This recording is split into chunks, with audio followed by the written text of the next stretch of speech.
So I'm an addiction expert.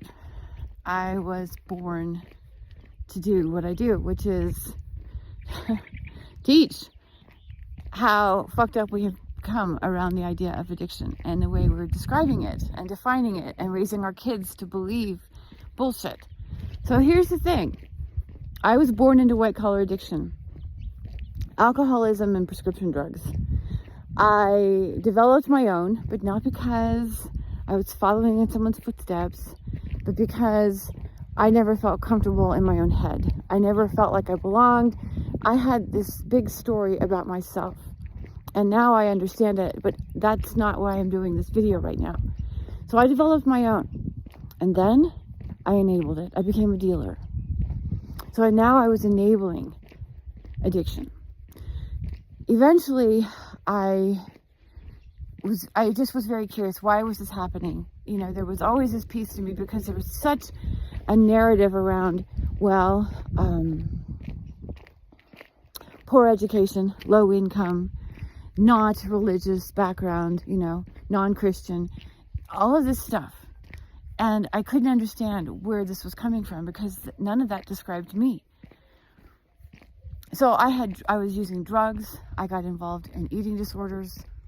And eventually I took a job working in addiction treatment, became very, very curious about it, and ultimately ended up taking 9 straight semesters. That's spring, summer, fall, spring, summer, fall, spring, summer, fall of psychology, addiction treatment, counseling, and brain development, neuroscience. And came to find out that everything that we're talking about today is nonsense. It's complete nonsense. But the bottom line, and the interesting thing is it even obliterated my family because my drug of choice was illegal. I was using coke. And that's illegal. But you know what? If it's a prescription medication, hey, there you go. You're safe. You're good to go. Part of my education included pharmacology, which I didn't mention, which interestingly enough, if you look at the bigger picture, people going into addiction treatment are being taken off their drugs of choice, which is really helping them to feel stable and normal.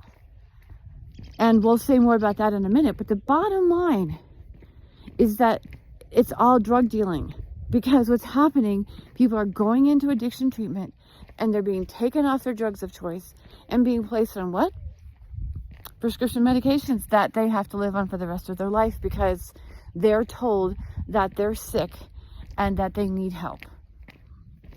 Well, here's where it gets really interesting and why I say I was placed into this life, to this very path, for this. I was meant to be immersed in it.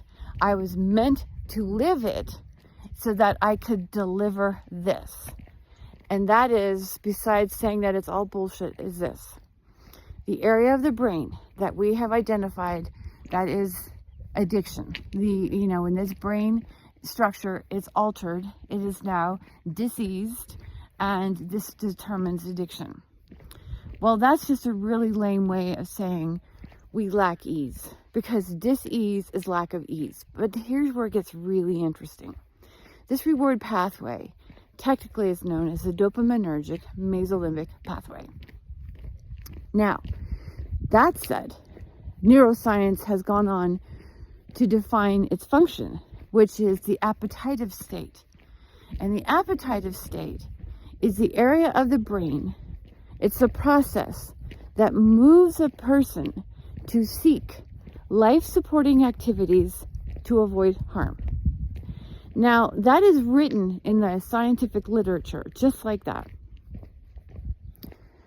Appetitive state that moves a person to seek life-supporting activities to avoid harm.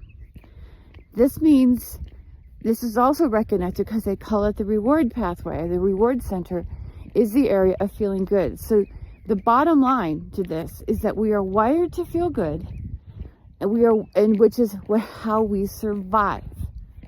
Nature has to survive in order to thrive. If we cannot survive this world, there ain't no thriving.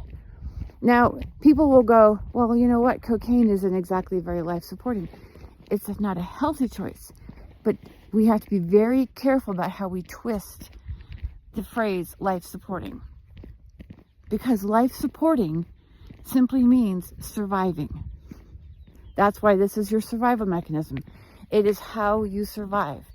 Your brain cannot distinguish the difference between worrying about bills or whether or not somebody likes you, or crying about being a breakup, and the fact that maybe you're being chased by a dog, or that you're sick, or you were in a car accident, real physical harm. It cannot make the distinction between the two, because the emotional energy, the chemistry that is produced in either case is the same. So it causes reactions to occur. Your beliefs and behaviors, the beliefs that you have, will stimulate, will influence your decisions. And if we make a selection of, say, cocaine or prescription medication, that is not healthy, obviously, long term, but it does the job. It helps us survive a moment of feeling bad, and it helps us feel good. Your brain becomes dependent upon it, and you begin craving it. So there is a reason why this is happening, because it's just survival, which means we can break this cycle. But it also means we have to become aware of it and realize and start talking about how we are in survival mode. We are not a society of addicts, of hopeless addicts that are requiring, imprisonment and excessive, monetary treatments. And what if we just came at this from a very different angle? We are in a diseased state as far as we don't have ease. We lack ease.